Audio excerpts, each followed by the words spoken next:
જાણવું છે તમારે કંઈક નવું જાણવું છે તો યોર્સ પોડકાસ્ટ ગુજરાતી ક્લિપ્સ લઈને આવ્યું છે તમારી માટે શોર્ટ્સ ક્લિપ. તો કોમેન્ટ અને સબસ્ક્રાઇબ કરવાનું નહીં ભૂલતા. તારું થિયેટર એક્ટર હા, મેં થિયેટર કર્યું છે 12 વર્ષ. મજા આવતી? ખૂબ મજા કરતા અમે.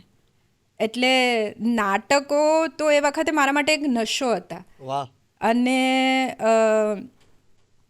લગભગ સુરત મ્યુનિસિપલ કોર્પોરેશનની જે કોમ્પિટિશન થતી હતી એમાં અમે દર વર્ષે કરતા. દર વર્ષે મને બેસ્ટ એક્ટ્રેસનો એવોર્ડ મળતો.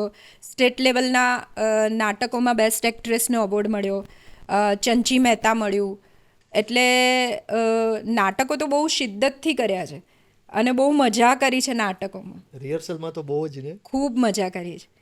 એટલે આજે અમે ક્યારેક બધા જૂના મિત્રો ભેગા થઈએ તો અમે યાદ કરીએ કે સાલું ભગવાન આવીને એવું કહે કે માંગે તે સમય પાછો આપું, તો એમાં કદાચ રિહર્સલ્સનો એક ટાઈમ એવો ખરો કે જે હું પાછા માંગી શકું. કારણ કે એ વખતે તો એવું હતું કે તમને કોઈ પ્રોડ્યુસર હોય નહીં, એટલે નાટકનો શો હોય ને તો સોફાએ અમારા ઘરમાંથી જતા હતા. તમે પ્રોપર્ટીઝ ભેગી કરો, પછી એને સ્ટેજ પર જઈને ગોઠવો, એક્ટિંગ કરો, બધું તમે જાતે જ કરો.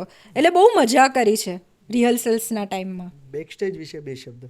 અને પાછળ ખીલીઓ પણ ઠોકી છે ખડપામાં. અને મને એવું લાગે છે કે ખીલી મારવાની જે મજા છે ને એ કદાચ એક્ટિંગ કરવા જેટલી મજા નથી. વાહ વાહ. અને જો બેકસ્ટેજ તો કરવું જ જોઈએ. દરેક કલાકારે, હું એવું માનું છું કે બેકસ્ટેજ તો કરવું જ જોઈએ.